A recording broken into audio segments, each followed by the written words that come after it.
Bienvenue à l'église Sion Miracle TV, votre chaîne d'édification et de la croissance spirituelle. Église Sion Miracle est une maison où la foi prend vie, où les prières ferventes montent vers le ciel et où les miracles deviennent une réalité.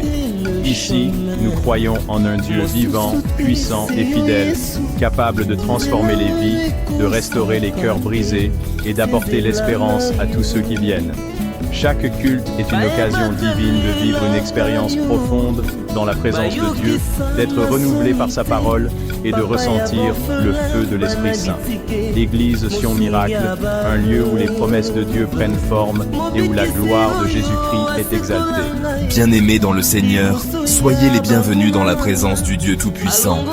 Aujourd'hui, nous sommes encore une fois réunis avec le Roi des Rois. Soyons attentifs, prêts à recevoir sa parole, et préparons-nous pour son retour glorieux. Que tout ce que nous faisons ici glorifie son nom et fortifie notre foi. Ouvrez vos cœurs, car Jésus revient bientôt. Mes frères et sœurs, le Seigneur nous appelle à être prêts pour son retour. Il revient pour une église sans tache et sans rides. Que ce culte soit un moment de sanctification et de transformation. Examinons nos cœurs, abandonnons tout ce qui nous éloigne de Dieu et engageons-nous à marcher dans la sainteté. Que l'Esprit de Dieu nous visite puissamment aujourd'hui.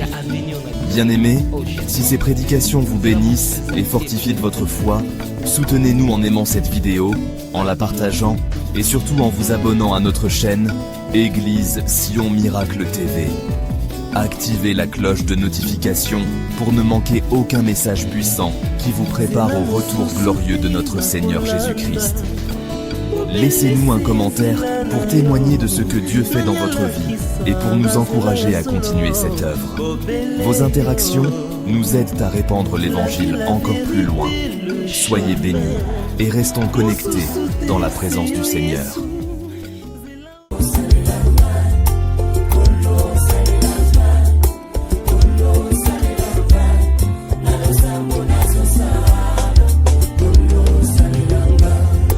Mitiki lokola mbonda kolo salelanga kwete mokili eyoka lokito ya misala nkembo nzambe na mitiki lokola gita mokonzi beta nongai sifo mokili eyoka bilengi na yo bayoka na nzela na ngai sala nazala lokola mpunda mokongo nange vandelo na yo tango kokota Yerusalema kapena kota na nkembo sala nazala lokola fotokopi ya bonzambe ya lola soki mokili elingi emona nzambe etala bomoi na ngai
Viens avec ton plan d'adoration.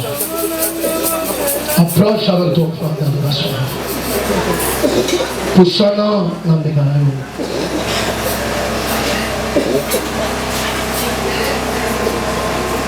Que ce soit certain dans votre vie. Car Dieu a décidé de te guérir et de te délivrer ce matin. Que cela te soit accordé. C'est le nom de Jésus. Amen. Maboko wana eza ya moto auti kolonga te. Maboko wana eza ya moto auti komona Nzambe te. Maboko wana eza ya moto auti komona Nzambe te. Nalingi obetela Nzambe maboko ya moto auti komona Nzambe. Nano obeteli Nzambe maboko te. Auti kosimba Nzambe. Betela Nzambe maboko ya moto asili kosimba Nzambe. Betela Nzambe maboko. Nalingi obetela Nzambe maboko. Nano obeteli Nzambe te.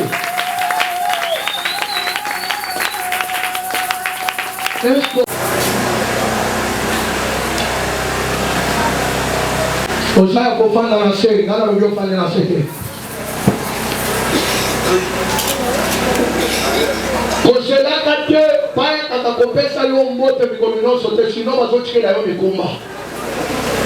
Koselaka te kaka bato basalaka déplacement baye batikelo mukumba na bango bakeyi. Yo pesalaka déplacement ya kosundola mukumba wana na mopepe.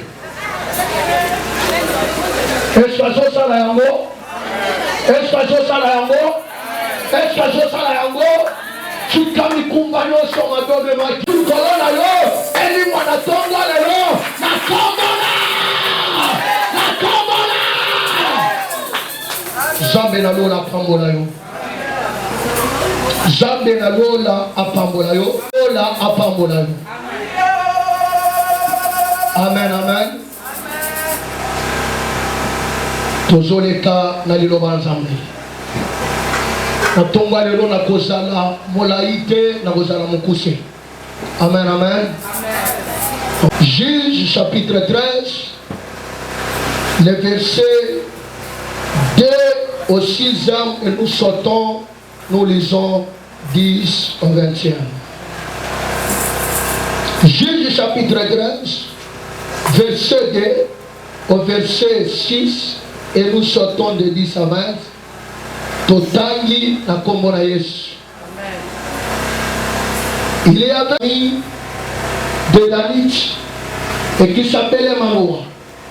Sa femme était stérile et n'enfantait pas. Un ange de l'Éternel apparut et tu n'as point d'enfant.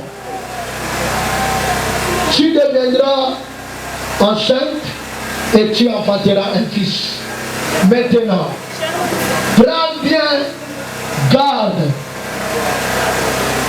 ne bois rien d'impie, car tu vas devenir enceinte et tu enfanteras un fils, et le rasoir ne passera point sur sa tête.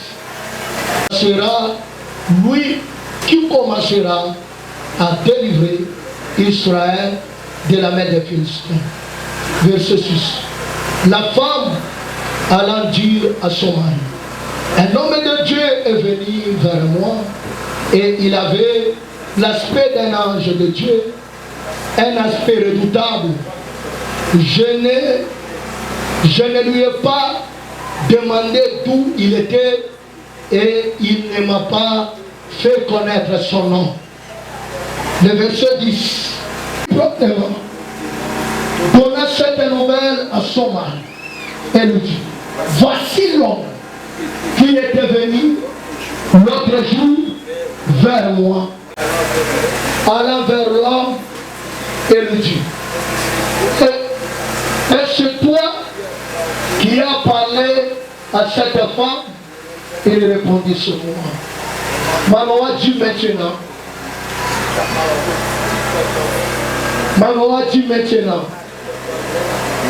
ta parole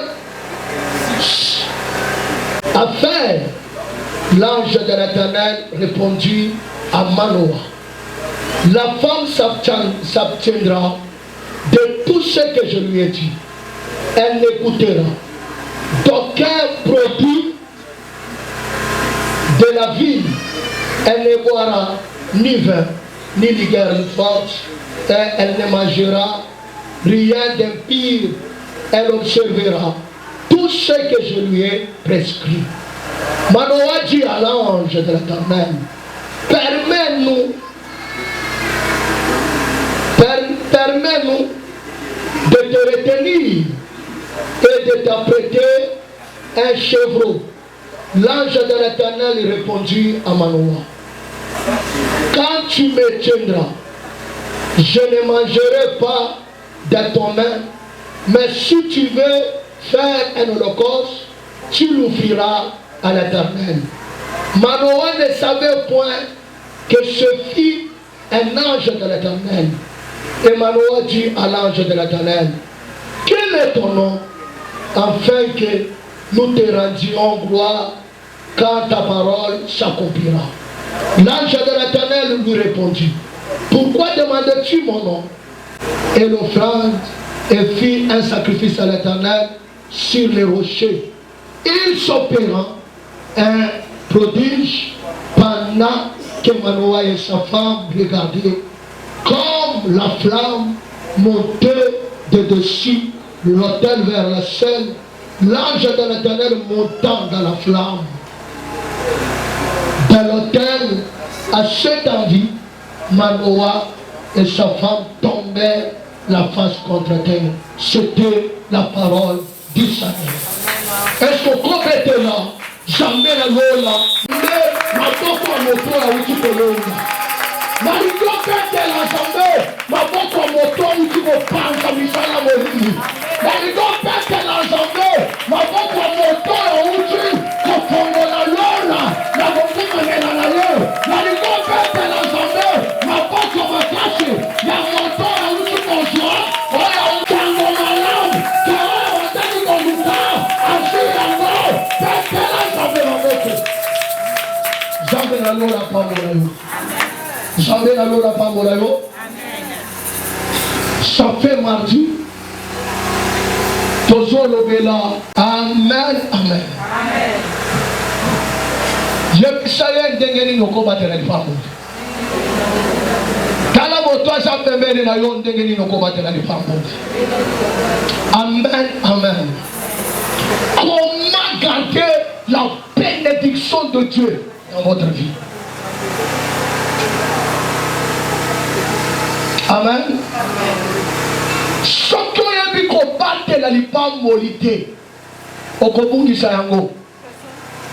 Amen, amen.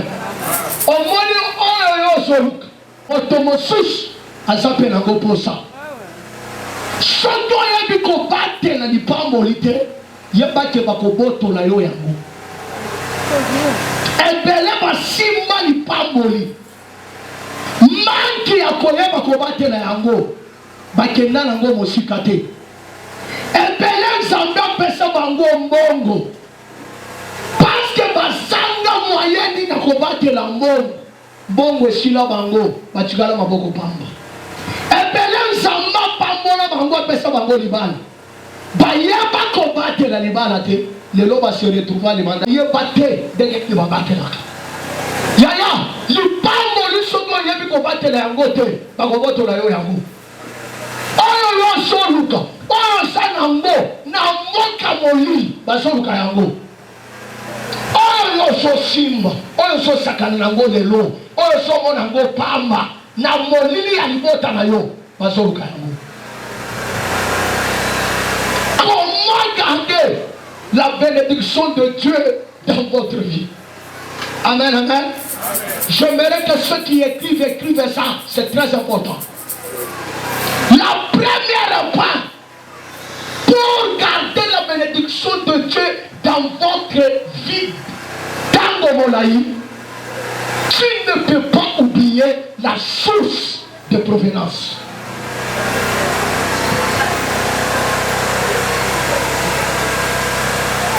Ceux qui ont beau sani, bisika ni pamboli wane uta, et si ni pona yo, on va perdre yango.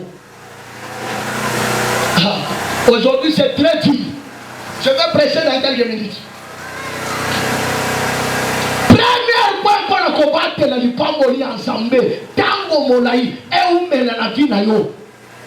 Kanisa bisika lipamboli wane uta. Bato ebele, bapambola mana nsele ya bato mosusu. Mais babosa na bato wana, yango wana lipamboli umela te. Bato ebele, bapambola mana nsele ya ensemble. Une fois passé du pamboli, motobosa na nsele ya église. Yango wana lipamboli umela te. Bato ebele, baso mosala na nsele lo sambo, batika lo sambo. Yango wana mosala ekenda liboso te. Soto lido bate na lipamboli ensemble na vina yo. Eloko liboso kobosa na bisika lipamboli utata. La source de provenance. C'est yo. Na se ya moya. Ezana moto ya swa lipamboli na ba effort na ye mokote. Osala na ba effort na ye mokote. Ezana moto oya swa libala na ba effort na ye mokote. Ezana moto ya koma pasteur na ba effort na ye mokote. Soki uti na nzela ya nzambe te ekoutela na nzela pasteur na yo. Soki utela na nzela pasteur na yo te ekoutela na nzela moto afandi pembeni na yo.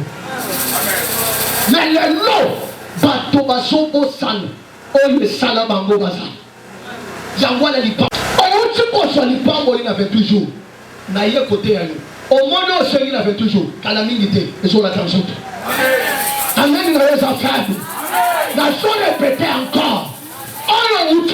nga na fait toujours zamba sirenga kasapesiwa sana bambulu ekikala batwebele bapamona mau batwebele bazwa mbongo batwebele bazwa oyo basenga nzambe mais pourquoi baumela nango te parce que babosana esika biloko waneuta pambo ya nzambe eume na source de provenance. Ne commettez jamais l'erreur d'oublier la source de provenance de ce que tu as. Sinon, et qu'on mérite. Batwebele, bazwa mosala, akomi na mosala, akomi ko critiquer moto ya memaye na mosala. Akomi ko trahir ye. Akomi ko loba azana. Soki moto ya pesinga mosala ninga kite, est-ce que alinga kazwanga? Yango no mona mosala umela te. Yaya, moto yo salela yo bolam, atale lo matinde vene ko bosana yete. Ah, amen, le s'appelle. Nalobi moto yo salela yo quelque chose. Atale lo sana niveau 1000 ko bosana yete. On a église bato basonela. Pourquoi? Parce que babosana bisika bazwa lipamboli. Comment garder la bénédiction? La bénédiction peut être la délivrance. La bénédiction peut être l'argent.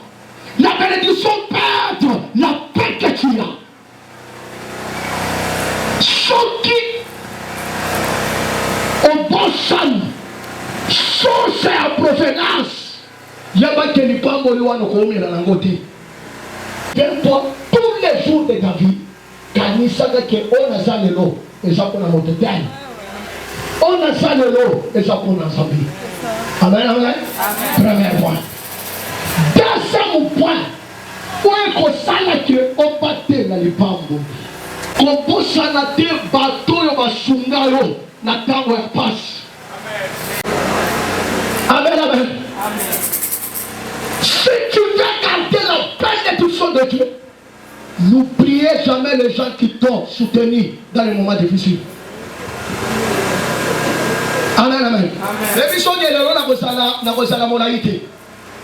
Et l'autre, il y a dit balé, qu'on peut s'en abattre à Sungayo, n'a pas cité. Et l'autre, ils sont ça que bateau va être démontré dans les pambolité parce que bateau va être beau sang, moto Sungayo n'a pas passé. Moto tango bandeli gobe, moto ya ya, aswata 1000 francs na ye, asombela yo ibikap. Moto ya ya, osala biloko akolia te, amemela yo loso, apesa yo. Mola, aya sunga yo. Osala kina mosala te, apesa yo kopa mosala. Oyamba ki kote ya te, moto anazwa yo, encadra yo, alobake, mosala nzambe zabo. Komposana te bato, oyo basunganga nanga, yanga nyonso na sala, tango bamosusu basala, ya mona ka yango te, tango nga na kosala, ndo moni papa tele. So, olingi bango basalo. No ma vérité.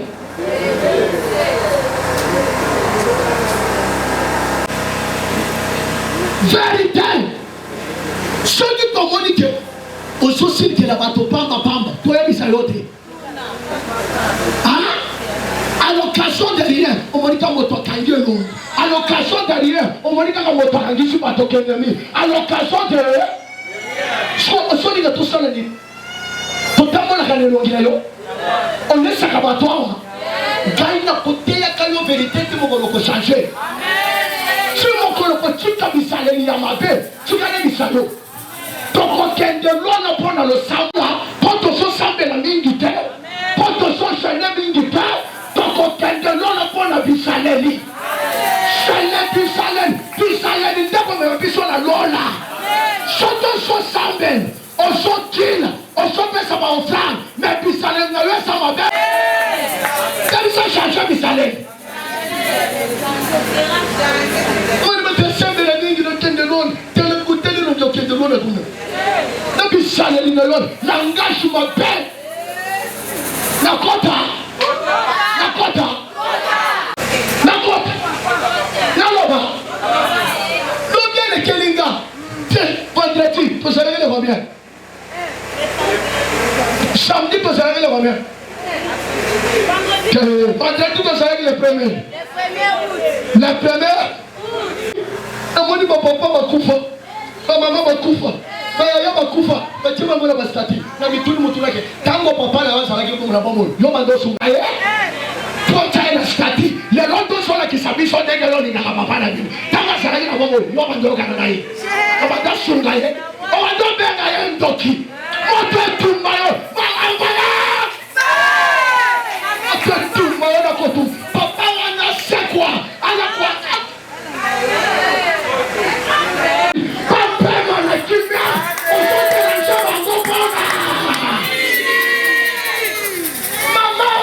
On peut se faire le fait. Papa, tu me mal. Depuis que tu es parti. Comment ça va que on va pas faire le fait? Et la chose entre ceux qui sont morts et ceux qui sont vivants. Quand vous faites ça, vous invoquez l'esprit de mort. C'est pourquoi mon Rwanda, l'esprit de mort, tous ceux qui ont été arrêtés, les Zoka, pour invoquer les esprits de mort. On va la montrer. Yaya Nanga, Yaya Nanga, on doit respecter. À côté, si il y a une valeur, on connaît qu'à quoi. Non, on sous-sol de Biloba. Et les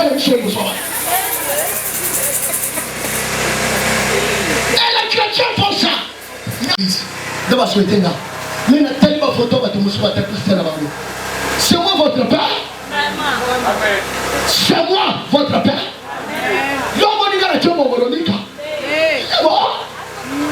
Je restais avec son Dieu. Le Dieu d'un Congolo, mais pas Congolomika. Congolomika est déjà mort. Mais je reste avec son Dieu. Je travaille avec son Dieu. Pas avec Congolomika.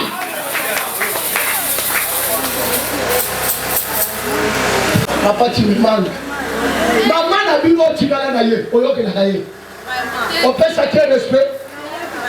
Maman a eu un tigala naïe. Tout le monde a eu papa. Maman n'a vu mon tigala naïe.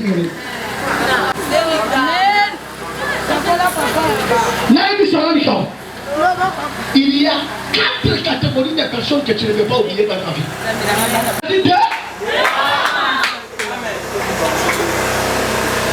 La première personne à part Dieu, ce n'est pas ton pasteur, tes parents. Parce que ceux qui m'ont dit que tu non, non, tu n'as pas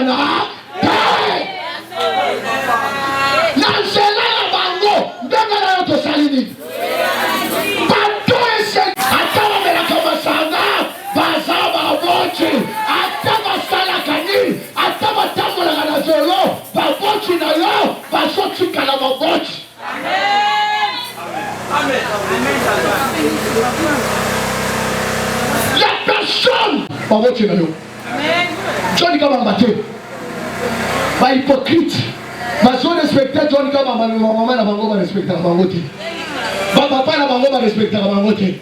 Ce que je ici est communiste. Est-ce que maman n'a pas tata, maman n'a pas la maman n'a ata papa na bino atanga te ata yo tangi kolekaye akotika na papa na oko changer pasteur oko changer baboti oko changer pasteur na baboti oko tika la ko changer ba amen. Pourquoi tu saka poste non ya baboti osomi tunite osomi motasu poste non ya pasteur na pourquoi? Ça, ça demande des votations manquées, maman n'a respect. Parce qu'elles sont si maman. Nous allons voir nos aussi. Nous allons voir Macabo. Quand on n'a pas si tu n'as pas pour moi. Ce que c'est d'abord, c'est là qui tourne la première, la vendredi, la première août. Bateau va s'en avoir. Maman n'a pas s'en avoir, ça qui moto. On y a offert de maman. Joie, mais la tâche. Copie, bateau. À ce tapé là, dans ma photo. Parce que il y a les maraya, ceux qui va finir là, boulangerie, chanderie. Papa n'a pas comme la moutou la poste casate. Yaya n'a pas comme la moutou. L'on va dire au camp de la yaya, on va nous respecter. Daniel Onyamotongo. Tu ne peux pas garder la bénédiction si tu oublies les gens qui t'ont aidé dans les moments difficiles. Qui est sur la terre qui t'a aidé comme tes parents? Celui qui t'a soutenu toi comme tes parents.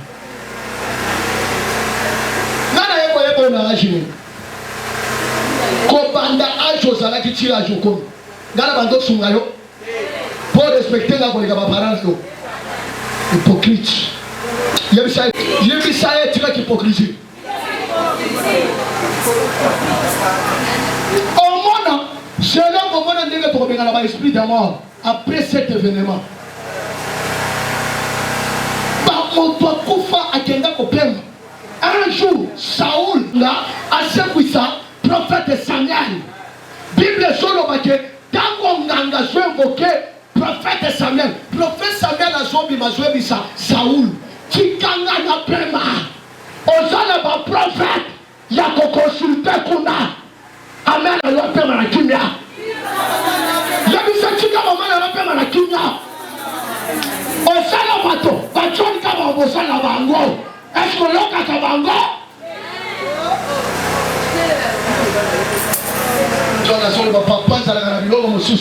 Priez jamais les gens qui sont soutenus dans les moments difficiles. Les gens sont pour sana. Ayati na walati na suyo. John Kabambana na enase. Ayoposa le lobo kwa bika. Yelo achanja langage.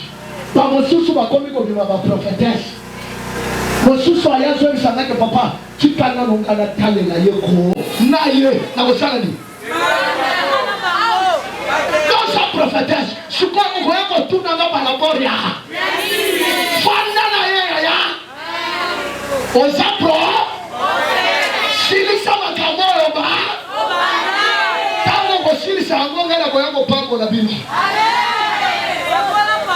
Alléluia. Alléluia. Siko, yo bandi makambo na yo. Olobi na zotale la ye. Na kotale la ye. Ba fleuve zo salam. Ko kachisa na boîte ezo salam. Tango siko na kotale la ye, to kotale la yo pe. Amen. Yo zotale la ye, biso pe to salani. Liso. Pour garder la bénédiction, compose à la tête chaque jour au pire. Bateau va aider dans un moment difficile. Bateau va aider dans un moment compliqué. Compose à la bangote. Bateau les lois sont simba li pas molité parce que babo sang. Bateau va aider dans un moment temps difficile. Amen, amen. Dans son écamba, le corps a mis ça tout. Et l'autre a mis ça tout. Pour garder la bénédiction, qu'on dit ça, ma belle, du corps à mon âme. Il y a l'homme à qui n'a pas mon âme. Pour garder la troisième point, ne rendez pas le mal pour le bien. Moto ya salé la obligation, il faut le salé la bolam. A salé la bana la yo bolam. Sala peñoso. Oso qui se la bolam. Yo sala kakanga ke ba salé la kangate. Yo salé la kabanani. Ma salé la yo. Tika na bisalo. Moto ya linga ka ba salé la ye atika la kamomu ya batonyoso. Amen. La Bible dit la main qui donne, c'est la main qui reçoit. La main qui fait quoi? Mais maintenant, la main qui ont l'habitude de recevoir. La Bible dit il s'appauvrit. Hein? L'homme quoi il n'y a pas de salle dans la main. Atika la kamoto suga na batonos. Oli jama sunga yo sunga pe batomosusu. Amen. Priya nanga tongalo jama sunga yo. Amen. Jama sunga yo po sunga pe batomosusu. Obenga bikaka batomosunga kayote. Obenga bipemula ol sansa to sanango. Amen. Tunaye mwa yo chibosili. Motoni na kabeli motomosusu $5 atombola mosape na église. O kabeli nde oya kabeli moto na sanzo. bato basungi bango na bato basungi te atombola busa ya nzambe eumela na vie ya mutu. N'abandonnez jamais ce qui fait votre force. Alléluia. Alléluia. Qu'est-ce qui fait ta force? John, qu'est-ce qui fait ta force? Nazo bisaye leo. Omoye lo wesala kama kasi na yo. Andaori ya pime. Moko nazo. Ya mwana bundaka na ngobo na kopesa ko kakate. Oyaki eloko nyonso moto bundaka na ngobo kakana ngote. Ya mwana sala kama kasi na yo.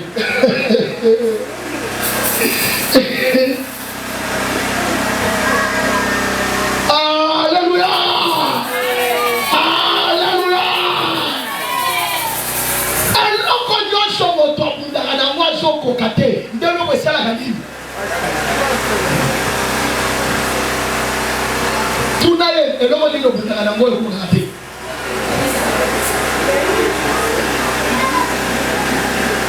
Aujourd'hui l'église est calme.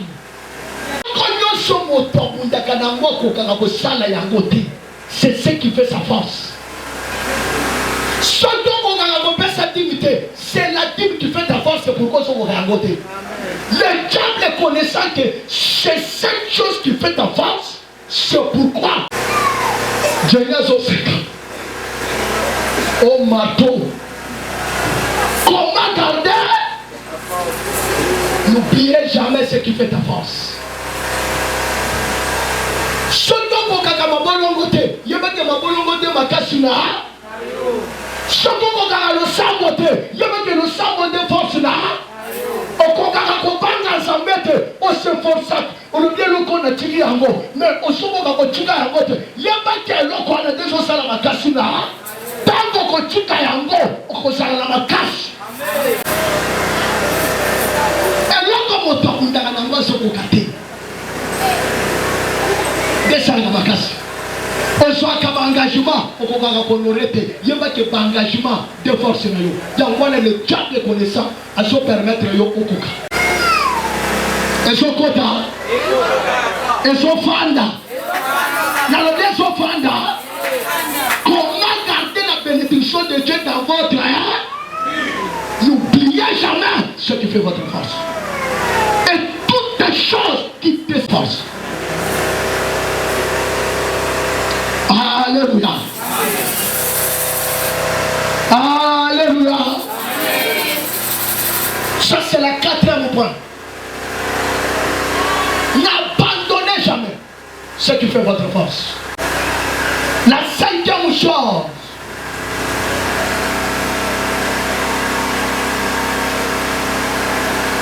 La 5e chose, je peux la terminer. La prière et les offrandes. La prière et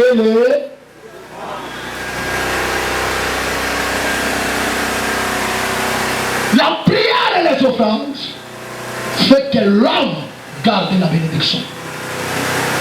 Si vous priez, vous associez à votre prière l'offrande, ça sera difficile que le diable arrache la bénédiction que Dieu vous donne. La Bible dit, Manoah, sa femme était stérile. Alléluia. Manoah, sa femme était stérile. Jour, moi si na yazana bilang, amoni motoyer. Yebisaye motoyer. Yebisaye motoyer. Na solo bana tongo lelo motoyer na bilang. Ah, so kangate. Na solo bana tongo lelo motoyer na mosala na yo. Na solo bana tongo lelo motoyer asoya. Tout à coup, amoni motoyer. Motoyer moi si. Obota kate, mais mikoloso ya okosala li. Oboto na solo besa obota ka bana te. Okobota mosala. Okobota mbongo. Okobota libala. Okobota mavoyage. Na solo kote to sokende. Lobi okobota ya malamu na vida. Pite solo bake. Motono zo bise obota kate mokosala ni. Yo moto sala kate. Lobi okosala. Yo moto osimba kambongo te, lobi osimba mbongo. Yo osalaka makambo esimbaka te naso loba lobi ekosimba yebisa lobi ekosimba naso biso lobi esimba na vi na yo bible so lobake mwasi akimi ake kobetela mobali na ye tuna ye lisolo na yo obetelaka nani lisolo ya lipamboli na yo obetelaka lisolo ya elaka na yo obetelaka ndoto na yo obetela baproje na yo obetelaka mwasoyo atele lobi na kobetela mama Kalunga te soki na beteli mama Kalunga na koyoka ngwe pa mama Yenga soki ke papa e pa mama Yenga na koyoka ngwe pa Sœur Clarisse soki ke pa Sœur Clarisse na koyoka ngwe pa Frère John soki na ke pa Frère John akobetela mamwenda wa Yesu Maria soki komi e pa Marie akobetela mama Bibi soki pa mama Bibi akobetela Sœur Gina soki pa Sœur Gina akobetela Naomi Kaping soki beteli ka Naomi Kaping akobetela Jenny soki beteli Jenny akobetela Frank soki beteli Frank akobetela Adela akobetela Emmanuel akobetela Gladys akobetela mama Christine akobetela nani mama Christine akobetela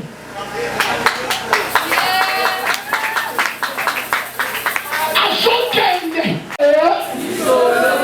ebele babeta masolo ya vi na bango bato babetela masolo badetruira bango ebele babetela masolo na bango baninga babebisela bango barelation na vi na yo ponaka moto kobetela lisolo soki obeteli moto lisolo lobi oyoki yango epa moto deja nzambe akebisi yoke moto wana komeka lisusu kobetela ye lisolo te oyodinela moto aye obeteli ye lisolo oyo bomba omoni moto nyonso na mokili mwaso ya soki malobi moto kobetela lisolo eza manowa parce manowa kobetela yango moto te amen malheur à l'église aujourd'hui bato bazobombela pasteur na bango makambo mais bazokende kobetela bato mosusu l'église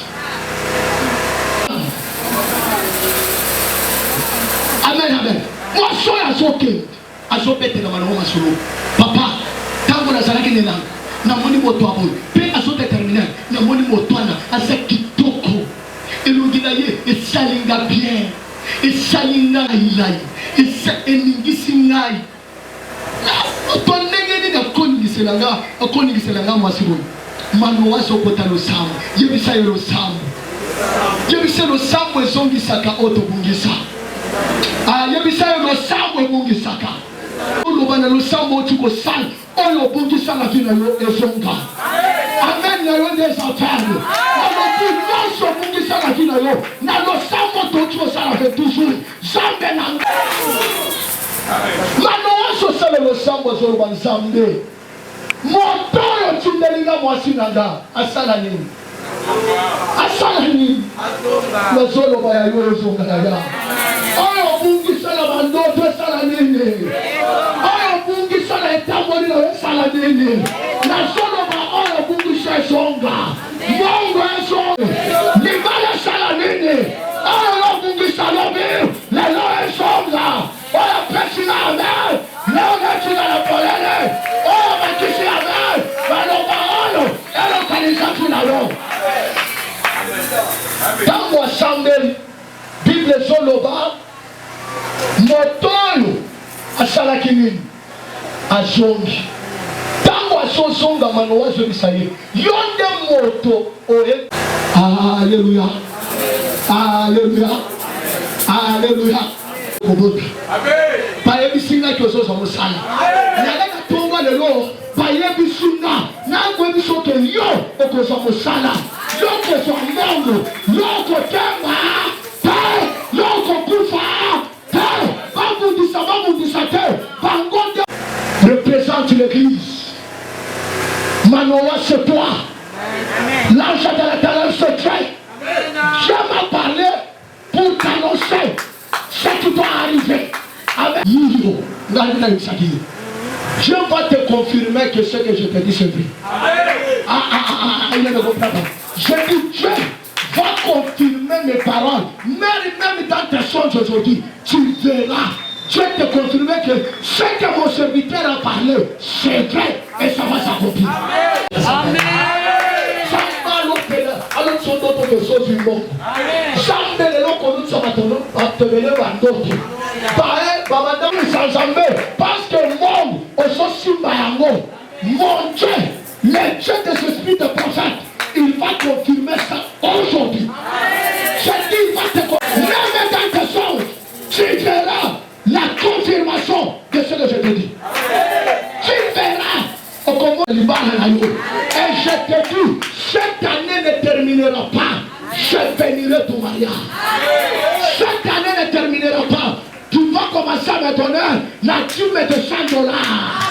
Cette année ne terminera pas. Tu auras un bon travail. Je te dis, mon Dieu va confirmer ça. Il est le Dieu de la confirmation. La Bible dit, mon toit n'a pas confirmé. Mon toit a l'obélinga à confirmer. Mon toit a l'obélinga pour l'assurance. Il va confirmer ça. La Bible dit, Joka Manoa. Et l'homme consongisa oyo perdra la prière. Manoa il a fait la prière. Prière et son disciple auto oyo lobela ki mwasi na ye. Amen amen. Abandi kolo. Na yebisi mwasi na yo. Amela masanga te. Yebisi bomela masanga te. Simena loboko. Yebisi bomela masanga te.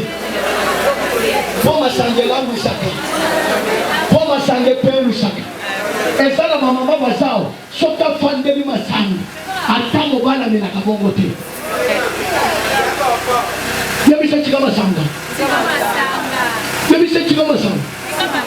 Mokolo mosusu na liwa ya mama kuli. Na zone quelque part. Na moli wa mama moko ba fale tele. Yebisi chika. Tout autour. Yebisi tout autour. D'un coupe de vin. Tout autour d'un coupe de vin. Yebisa tout autour. D'un coupe de vin. Réside 7 mauvais esprits. Bible solo mamomeli masanga soba. C'est la Bible. John, je vais te donner tous les versets. C'est-à-dire mon père est dans ma sang. Il y a mon famille déjà. Vérité, c'est la Bible. Amen. Amen, amen. Masanga, autrement dit, et ça bilobé là. Masanga, tant que mon famille est dans ma sanga, et ça va caractériser la vie. Contrôler ma domanayo. Au sang, on a monté. Il y a un émission. Et l'homme de son moto, on a sauté. Mais ça, la kamakasina. Oyebima elome banda kosala ane oye banda kosala ke Chanel le sacrificateur elle tango amoni na solo tellement mesana na yena masanga ayalobi chiwa piyo komela ka masanga yebisaye chiwa piyo komela ka masanga yebisaye chiwa piyo kosala ka songi yebisaye chiwa piyo kosala ka impoli Yamona libale soya te. Maman na bino mona kaelo kola camarade na yo. Okobala ndenge. Mobali na yo so mona posana no. Mais façon de répondre c'est comme ça qui colopo na yo. Yebi saye chikabilo. Masanga. Yebi se moto masanga. Sono monika moto so pinga moto yebi saye moto ma. Sono monika moto so tonga moto mo yebi saye bila. Moto ya bila. Moto bilangwa contrôle kamaloba te. Moto bilangwa ça na contrôle te. Soka ni kama na prendre mon colo a somo na ika ndenge somo le na ma. L'église n'est pas ma. Elle non pas vivre aller à biloko ya mbindo te. Natiki. Natiki. Natiki. Allez biloko ya. Chaque fois que mon tombanda va prière à la sous-souté, il y a pas que aller biloko ya. Mon tombanda ko sambel, a tika lo sambu, a comme peut sa raison, il y a pas que aller biloko ya. Tout le monde est selon nini. Maman wana aza mabe yebanda ya mama akoma makambo nyonso mama wana azosala akoma yebise banesa yo ayo papa sambelelanga mercredi papa sambelelanga mais ça peut être qu'il ceci yabake motona masiba lesiye yebise balesiye déjà moi si abandeki kotosa yo à un certain moment kotosa ezate balesiye yebise balesiye loba balesiye olia nini tuna ye olia nini yebisa ye sanza biloko yebisa ye sanza yango yebisa ye asanza sino biloko ne kosala constipation moya ya église lisusu ekozala te parce que balesa ye biloko to lisusu te balesi bango biloko bamandaki oya eva avant l'église bayaka na lisusu te comprendre aye déjà samba zoyebisa mobala azokisa mwasi na yo aya biloko ya mbindo te aya biloko ya mbindo akoma moto ya baraison adela reçoit l'église te papa nazobela depuis ya bandeki kobela Chile wapela kaka omoni moto serviteur modérateur suki lokola nani te lumuma te suki lokola ata fali akokatisa suki abongo te yebake balesa ye moto mobima komi afandaka lisu na ndako na bango te 17 yewa usalakana chini mobila usalakana bamana kukajisha bya mwishi mwa makasi mwishi mwa mikolo kakati ya mvute kakati kanyema kaka ikananga bakaesha conseil to bikaja nu conseil tiye botika ngala za mokolo le lonte to yebi to za mokolo le yo ba tebi oboya ba ambulance le lonte ba to ka sabiso to za mo mama na kukajisha ya mwishi mwa makasi ya mwishi mwa bilamba kama na kubija kadukuta kadikalewisha dikakwachika kakaja mtende tenda teke jikontrole to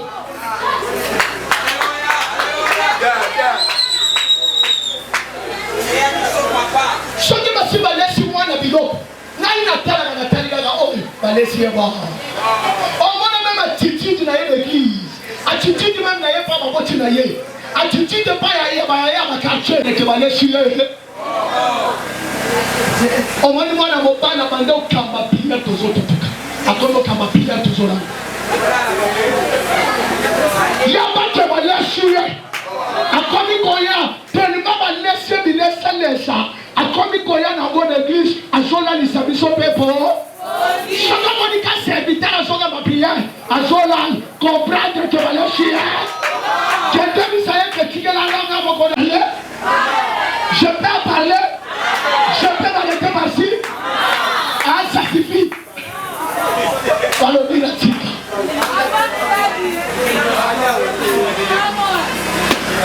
vous devez changer balesa yo ozalaki bongo te ozalaki mwana moko poli mwana moko bien éduqué mwana moko ayebaki fasoni na korépondre mais baréponse okomi kopesa euti wa parce balesa yo boro na ekole jamais zoyebisa mwasama nowa kolia biloko ya mbindo te nazoyebisa bana sino bolia biloko ya sino ekokomisa bino bilobaloba sino ekokomisa bino bisalasala oyo banya kokima église ya samer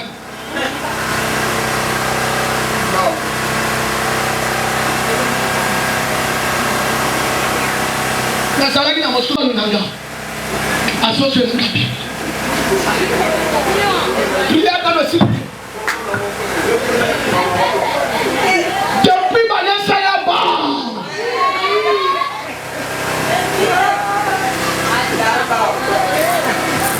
desaye ye wana zawa mokolo balesa ya ba akomi kokima tina ndako Bon, Vanessa. Ce qui m'a laissé mon bal dans le bon. Mon bal dans le sous-souté. Après, ça a quand votre raison. Nous avons son dit qu'on a son. Déjà, Vanessa,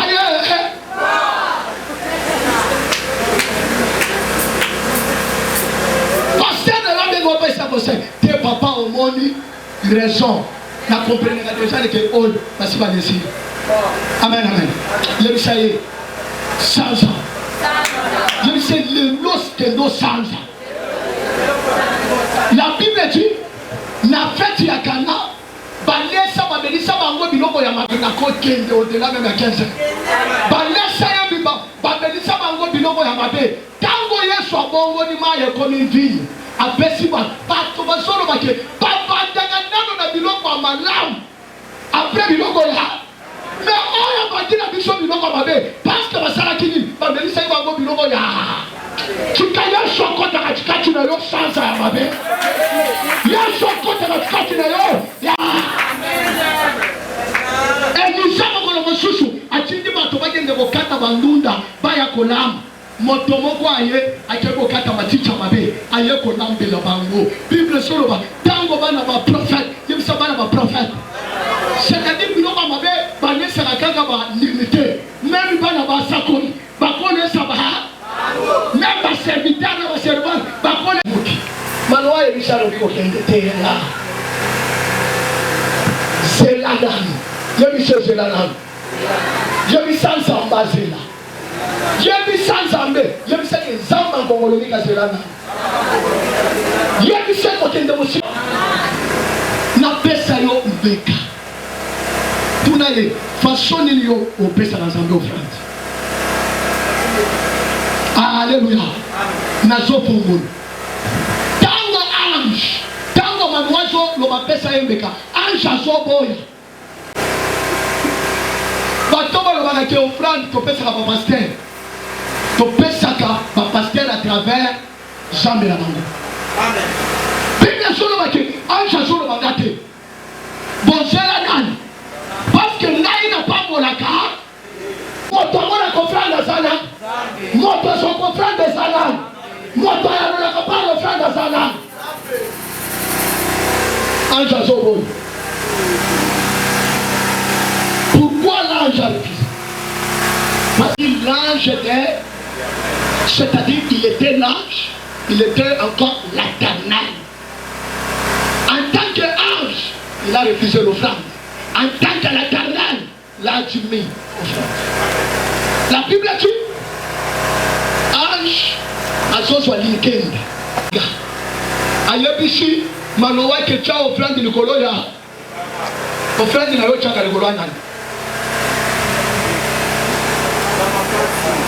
Offrande na yo ochaka likolo ya soto sotia likolo ya tolika bambo pambo na mate il fallait que tu offrande na yo likolo ya libango on te libange sa Yesu c'est ton offrande tu dois le bâtir sur Jésus-Christ toute offrande bâtie sur les rochers produit des miracles Bible solo ba alimeja mote salakini Chikamoto epela lelo. Chikamoto epela lelo. Chikamoto esala nini epela. Tango moto epeli manoa na mwasi na ye bakwei na se balobi tozo kufa. Mwasa manoa Johnny Kabamba mwasi ya manoa azobisa yo kokufa te. Na solo kokufa te.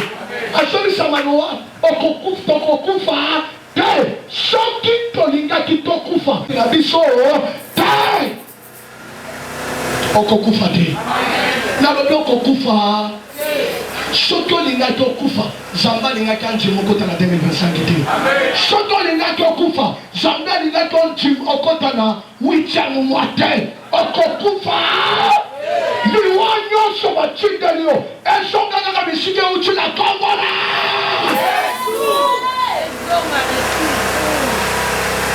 après manoa tuye kombo na yo okokisama to tosala nini c'est pourquoi biso tokumisaka nzambe na sino po tomona makambo ya yebisa biso kokokisama makambo nzambe alobeli yo ekokokisama ntango ekokokisama otombola nzambe ntango ekokokisama nasobisa yo ane oyo yo okobala ane oyo okozwa mosala ya malamu ane oyo oyo ozoluka jehova na nga asapesa oyo yango ekobosana te kokomisa nzambe. Amen, amen. Le que Manoa avec sa femme va me m'avoir offrande de ma pièce n'a prière au masala. Amen, amen. J'aimerais que tu puisses donner à Dieu l'offrande. La bilon a volé. Tu as vu sans amis, ton disabilité la bogasse. Banana n'a pas changé ma maman la terre. Sans amis, mon bilon va volé. Mais là, il y a ce katikati. Mais là, il y a sous la vidéo. Mais là, il y a sous la nuit sur le sale. Il y a madame Moussa. Je vais les compter les offrandes.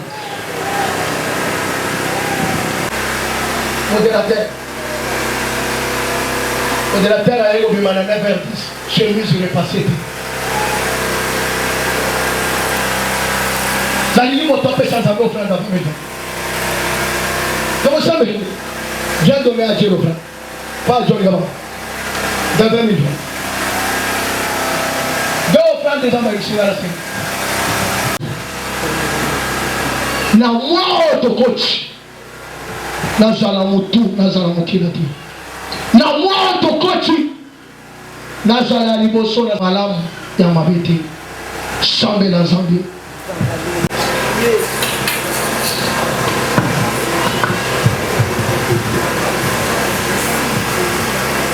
jambe na lona jambe na mao jambe ya milimo basakoli mikila te sala biso bato ya liboso tozala ya nsima te ya mabe elongolango na nzela ya malamu elata napamboli sanzo napamboli sion napamboli libota papa molini ayipa lipamboli na biso te munguna ayipa te oyo uti kopesa biso dirance 28 jours yango notingi biso mpo totangisa libota lobengeli lesengeli babatela lipamboli outi kopesa bango papa oyo tolobi te molimo mosantu akoma kolobela bango meme na pongi oyo tosali te molimo mosantu asala yango meme na bapongi meme na bandako na bango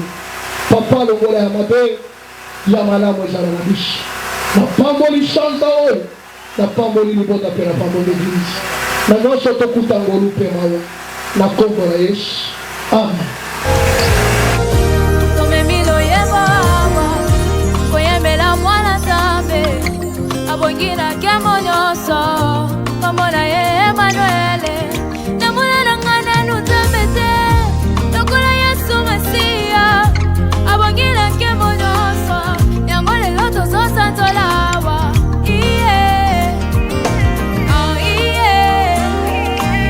Arrêtez de scroller. Vivez un moment puissant dans la présence de Dieu avec nous. Nous avons prié, loué et écouté sa voix. Laissons cette parole continuer à œuvrer en nous et porter du fruit pour sa gloire. Ne soyons pas des auditeurs oublieux, mais mettons en pratique tout ce que nous avons reçu. Que la main du Seigneur repose sur chacun de nous et que nous soyons des lumières partout où nous allons. Soyez bénis et rejoignez-nous bientôt pour un autre moment glorieux dans la présence du Seigneur. Si ces messages bénissent et fortifient votre foi, soutenez-nous en aimant cette vidéo, en la partageant et en vous abonnant à notre chaîne Église Sion Miracle TV. Activez la cloche de notification pour ne manquer aucun message puissant qui nous prépare au retour glorieux de notre Seigneur Jésus-Christ. Laissez un commentaire pour témoigner de ce que Dieu fait dans votre vie et nous encourager à continuer cette œuvre. Vos interactions aident à répandre l'évangile encore plus loin. Soyez bénis et demeurez connectés dans la présence du Seigneur.